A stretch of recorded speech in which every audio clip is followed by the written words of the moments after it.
Assalamu alaikum kids. Do you know what to say when you sneeze and what to reply when someone else sneezes? Let's learn together. When you sneeze, say this dua just like our Prophet sallallahu alaihi wasallam taught us. Alhamdulillah. It means all praise is for Allah.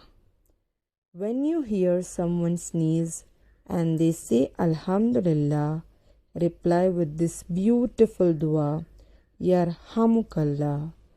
It means, may Allah have mercy on you.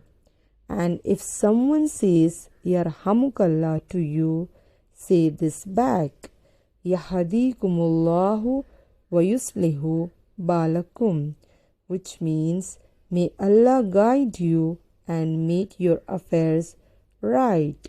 MashaAllah, you just learned the beautiful manners of sneezing in Islam. Don't forget to share this dua with your friends and family.